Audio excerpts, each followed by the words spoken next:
Infrared সেন্সরের এটি একটি ছবি। দেখুন এটি একটি 3 ওয়্যার সেন্সর, মানে দুটি সাপ্লাই হবে এবং একটি আউটপুট হবে। এখন এই সেন্সরটি অলমোস্ট আলট্রাসনিক সেন্সরের মতোই কাজ করে। এখানে যে ট্রান্সমিটার মানে যে সেন্ডার, সেটি হচ্ছে আমাদের আইআর এলইডি মানে ইনফ্রারেড এলইডি। ইনফ্রারেড যে লাইট, এই লাইটটিও মানুষের দৃষ্টিশক্তির বাইরে। এবং এই যে ফটোডায়োড, এটি কাজ করে হচ্ছে রিসিভারের মতো, এটি কাজ করে ট্রান্সমিটার, এটি কাজ করে হচ্ছে রিসিভারের মতো।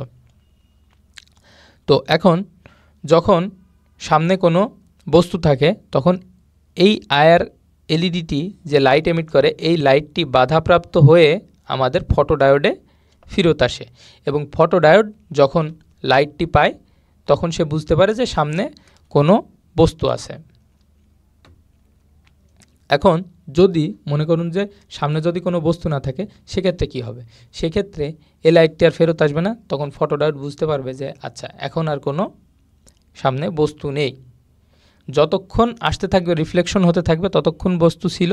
যদি রিফ্লেকশন হয়ে কিছু না আসে, তার মানে সেক্ষেত্রে বস্তু নেই। এখানে একটি জিনিস বলে রাখা ভালো, সাউন্ড ট্রাভেল ক্ষেত্রে একটি নির্দিষ্ট পরিমাণ টাইম নেয়।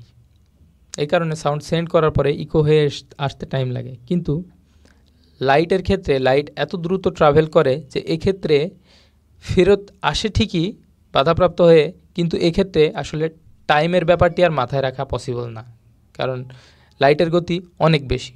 যার কারণে এই ক্ষেত্রে আপনি কত সময় ট্রাভেল করে লাইটটি ফেরত এসেছে এটি কখনোই বুঝতে পারবেন না। যার ফলে আপনি আসলে এটি দ্বারা কত ডিস্টেন্সে আমার বস্তুটি আছে এটি ক্যালকুলেশন করতে পারবেন না। এক্ষেত্রে শুধু বস্তুটি আছে কি নাই এটি ক্যালকুলেশন করা পসিবল।